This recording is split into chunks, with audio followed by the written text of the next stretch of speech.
Do you ever find your eye drawings are coming out a bit flat? Or maybe just not as appealing as you'd like? In this video, I'm going over how I like to simplify the eyes to hopefully help you take your eye drawings to the next level.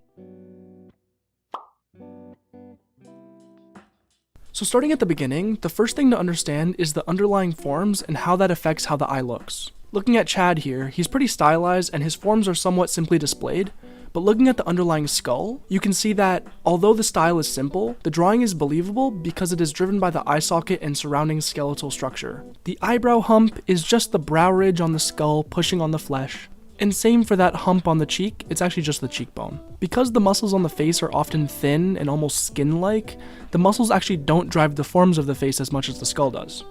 We'll come back to the subject of the skull in a moment. Now, taking a quick look at a turnaround of the eye form breakdown, you see three main parts. Obviously the eyeball itself, then the upper eyelid, and the lower eyelid.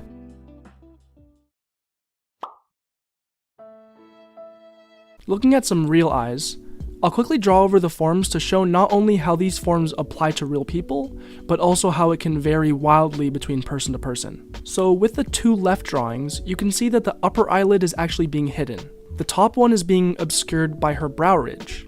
If you're not entirely sure what I'm talking about, this is what a strong brow ridge would look like. However, most people, when they turn their head down, this effect usually happens anyways. The opposite is true, however, for the bottom right person. Many Asian people in general will have what's called a monolid, which basically makes their upper eyelid naturally flow into their brow ridge, so usually they won't have that fold that commonly occurs in people of other nationalities. As for the bottom left one, it's kind of the same thing. He has his head turned downward, but also his upper eyelid happens to have a deep fold, so it seems like his upper eyelid happens to be hidden most of the time anyway. You can also see this deep fold in the top right image. So just revisiting the eye forms, I've now added in the planes of the face. When you think of the forms in a simple way like this, you can have a good base to go off of when drawing your own eyes and faces. This isn't literally a one-to-one to a real-life face, but it serves as a simple breakdown of how the planes change. This becomes especially useful once you start integrating things like lighting, as this artist does right here. Taking a look at how this applies to one of the real-life studies, you can see what I mean about the plane changes. If we take a look at this handsome fella again, you can see the same thing is true. The eye forms on their own are definitely useful, but when you combine it with the plane changes of the face, it kind of just clicks better and makes a lot more sense. But beyond just the basic forms of the face, we also do need to remember to keep in mind the skeletal structure. There's much more condensed information in the eye than other places on the body, and many different people have much different eyes because of skull structure or muscle structure, which makes it really hard for artists to understand eyes at a baseline level like we can with arms or legs.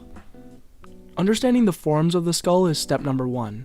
And I know it sounds really fucking boring to study skulls a bunch, but I took something called Med's Map, which is Ahmed Al-Duri's portrait painting course. Highly recommend, by the way. And within that course, before we get to draw anything to do with a face, he has us go into a few skull studies first. With his background being in teaching and his specialization in character design, he knows that the crucial fundamental to drawing faces a lot of artists is missing is that understanding of the underlying skeletal structure. I was skeptical, but I went onward with doing the assignments, and my drawings haven't been the same since. I now feel much more sure of myself when drawing faces, and not only that, but my drawings got much better almost instantaneously after studying skulls. No pressure or anything, but if I were to give an assignment for this class, I'd say doing some skull studies like these ones would be a huge help for your general understanding of not only the eye socket, but the overall face. And this is definitely something I want to dive more into in the future in another video. Let me know if that's something you guys would be interested in. In the meantime, I'll point you in the direction of this video by Cynic's Design. He always makes really great educational content. Taking a good look at the original art, and then looking at the skull studies, you can see how the skull is affecting the shape and silhouette of the face. And then just to ingrain the eye planes from before, I did a quick study of that as well to show how these artists also simply see the eye as just planes catching light.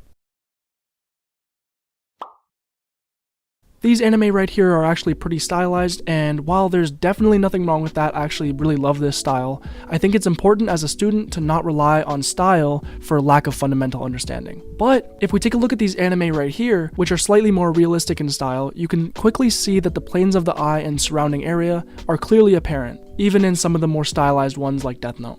And don't get me wrong, these anime are still extremely far away from looking anything close to reality, but they still use fundamentals based in reality.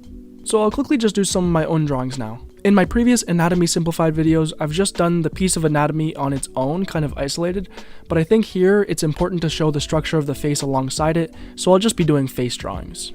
I'll try to do multiple different angles so I can show how understanding the forms of the face can be beneficial not to only making a drawing readable and realistic, but how it can help moving and repositioning the face as well. I know a lot of artists love learning how to draw eyes, myself included, especially when first starting drawing. There's undeniably something so appealing to artists and non-artists alike about nice eyes, and being able to replicate that is kind of something that we all want to do. However, the eyes usually tend to be seen as a flat shape nowadays, and unfortunately, I think this is because everyone's a weeb nowadays. Anime does a really good job of capturing eyes, but I think the trap is that the artists working on these anime have really amazing fundamentals to the point where they can simplify the eye down to a stylized flat shape while still staying true to the forms of the face. As you can see, I have a shorthand I like to use where I draw a circle for the general shape of the head, and then I add a jaw, and then I position the eye sockets based on how the head and jaw are placed in perspective. I kind of developed this shorthand on my own, so it would probably not work for you guys, but you might need to find your own shorthand that makes sense in your own brain.